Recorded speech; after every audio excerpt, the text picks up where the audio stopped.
इसी बीच सीधे रुख कर लेते हैं कैसरगंज लोकसभा सीट का, जहां पर मुख्यमंत्री योगी आदित्यनाथ क्या कुछ कह रहे हैं आपको सुनाएंगे। ये कांग्रेस और समाजवादी पार्टी के लोग तो ये मानते थे कि अयोध्या में राम मंदिर कभी नहीं बन पाएगा, इसलिए बहकाने के लिए क्या कहते थे, सपा के लोग क्या कहते थे, कहते थे कि परिंदा भी पर नहीं मार सकता, बोलते थे ना। ये राम भक्तों पर गोली चलाते थे ना, चलाते थे कि नहीं चलाते थे।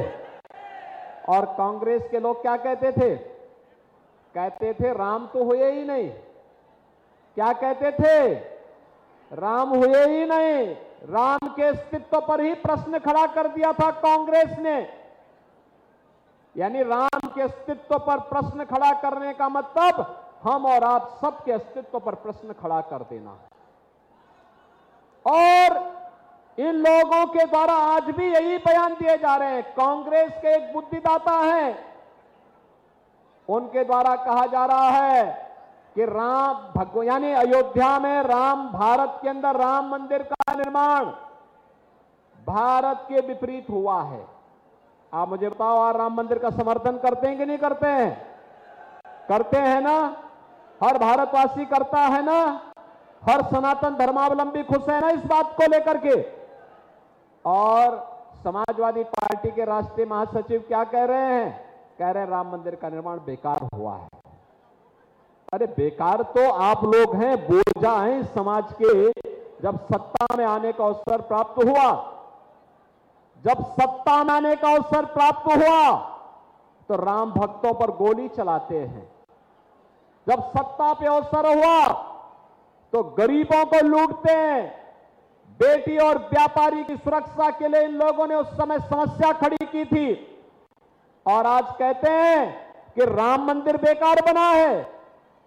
बहनों और भाइयों, ये राम मंदिर पर उठने वाली एक एक उंगली, दो ही लोग नाराज हैं, या तो रामद्रोही और या पाकिस्तान।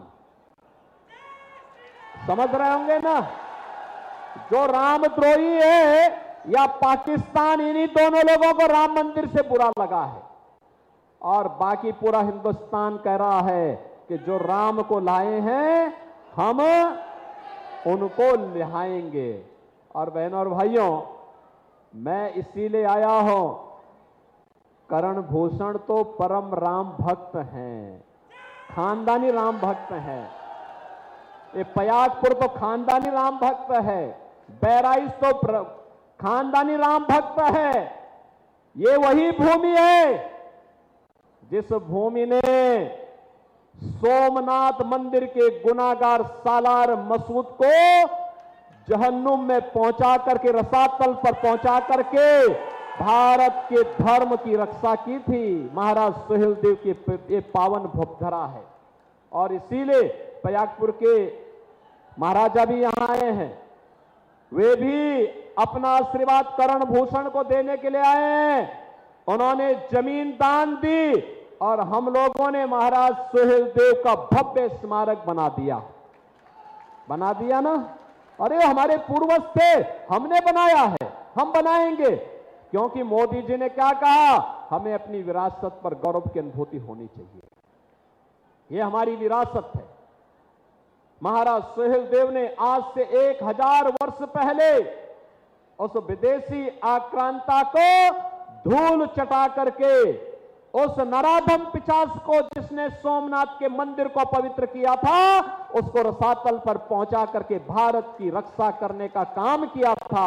और उनका भव्य स्मारक यहां पर बहराइच में ही हम लोगों ने बना दिया है। मैं इसके लिए पयागपुर के महाराज का हृदय से अभिनंदन करूंगा कि उन्होंने कहा कि नहीं, हम लोग जमीन देंगे महाराज सुहेलदेव के नाम पर अगर स्मारक बनता है। मैं पूछना चाहता हूं, क्या समाजवादी पार्टी, कांग्रेस और बहुजन समाजवादी पार्टी के लोग क्या महाराज सुहेलदेव के उस भव्य स्मारक पर कभी पुष्पांजलि करने के लिए जाएंगे? क्या ये लोग नहीं जा सकते? नहीं जा सकते। ये दरगाह में तो जाएंगे, लेकिन महाराज सुहेलदेव के विजय स्मारक पर नहीं जाएंगे, क्योंकि इनको भय है कि अगर वहां जाएंगे तो कहीं मुस्लिम वोट न खिसक जाए। यही भय है ना।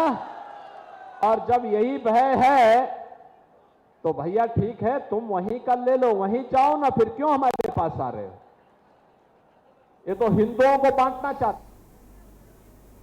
और यहाँ रुकेंगे, एक और छोटी सी ब्रेक के लिए, जल्द हाजिर होंगे। आप देख रहे हैं के न्यूज़, खबरों का सारथी।